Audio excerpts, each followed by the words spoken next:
जो लोग सपना देख रहे हैं गजवाई हिंद का, मैं बहुत स्पष्टता के साथ कह सकता हूं, ये नया भारत है।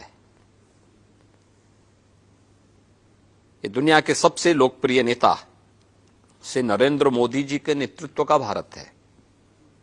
इस नए भारत में विकास सबका, लेकिन तुष्टीकरण किसी का नहीं। सबका साथ, सबके विकास की भावना के साथ सरकार कार्य कर रही है। सबका विश्वास और सबके प्रयास को लेकर के सरकार चल रही है। ये नया भारत संविधान के अनुरूप चलेगा, शरीयत के अनुरूप नहीं। और मैं इस बात को भी स्पष्टता के साथ कह सकता हूं, गजवाए हिंद का सपना कयामत के दिन तक भी साकार नहीं होगा। सर, हमने देखा है एक हिजाब को लेकर कंट्रोवर्सी चल रही है, उस पर आपका कोई व्यू है कि हिजाब? देखिए, मेरा तो बहुत स्पष्ट मानना है, भारत की व्यवस्था संविधान के अनुरूप चलनी चाहिए।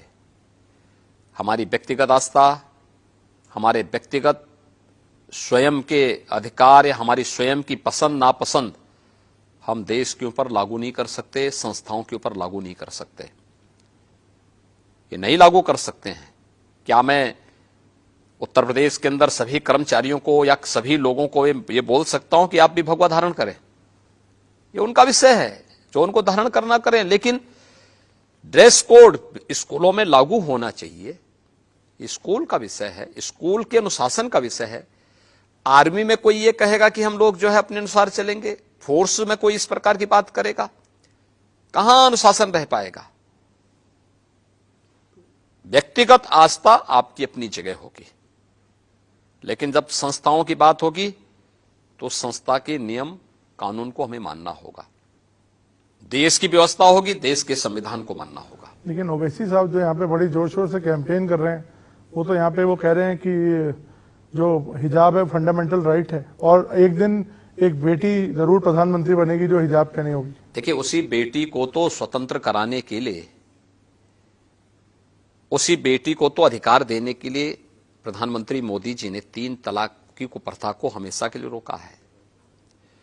उसी बेटी को न्याय दिलाने के लिए, सम्मान दिलाने के लिए और स्वावलंबन के मार्ग पर अग्रसर करने के लिए ये फैसले लिए जा रहे हैं।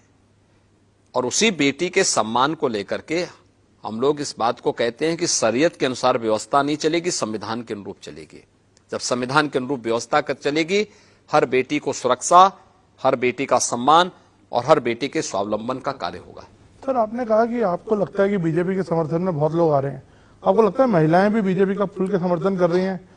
आपने वुमेन सेफ्टी को भी एक इशू बनाया है। पहले चरण में बनाया नहीं, हमने करके दिखाया है। देखिए, बहुत फर्क साफ है, फर्क साफ है।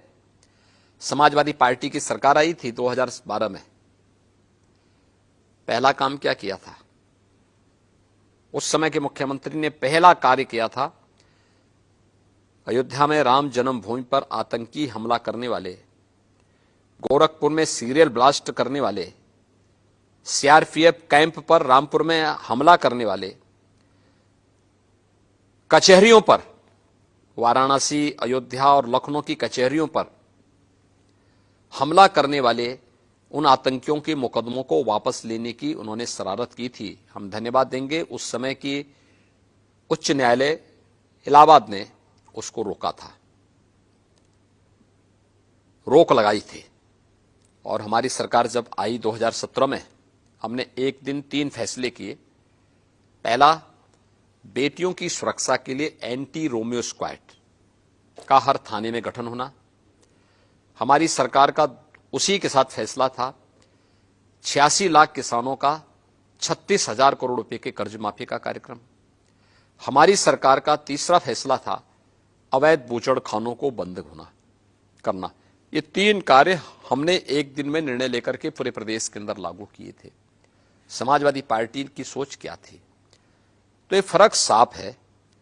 हम बेटियों की सुरक्षा को लेकर के एंटी रोमियो स्क्वाड से लेकर के आज मिशन शक्ति के 3rd फेज तक, यूपी पुलिस में 1947 से 2017 तक जितने महिला पुलिस कार्मिक थे, इन 5 वर्षों में उससे 3 गुना ज्यादा आज के दिन पे कार्यरत हैं।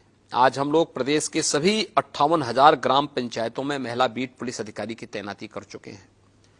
वे वहां पे सुरक्षा पे चर्चा करती है, गांव की महिलाओं को केंद्र और राज्य सरकार से जुड़ी हुई महिला कल्याणकारी योजनाओं के साथ जोड़ने का काम भी करती है।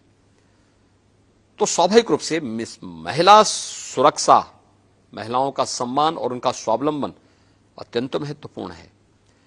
सभी 58,000 ग्राम पंचायतों में बैंकिंग सुविधा हमारी सरकार ने दिया है, बैंकिंग कॉरेस्पोंडेंट सखी के माध्यम से 1 करोड़ महिला स्वयंसेवी समूह से जुड़ी हुई बहनों को प्रदेश के अंदर महिला स्वयंसेवी समूह के माध्यम से जोड़ करके, कन्वर्जेंस के माध्यम से उनको कार्य पे लगा करके, रिवॉल्विंग फंड उन्हें उपलब्ध करवा करके उन्हें आर्थिक स्वावलंबन की ओर अग्रसर किया गया है। महिला सुरक्षा महत्वपूर्ण है और स्वाभाविक रूप से प्रथम फेज में जाति, मत, मजहब की सीमाओं को तोड़ करके माताओं, बहनों ने, बेटियों ने भारतीय जनता पार्टी के सुरक्षा के इस एजेंडे को मुक्त कंठ से स्वीकारा है।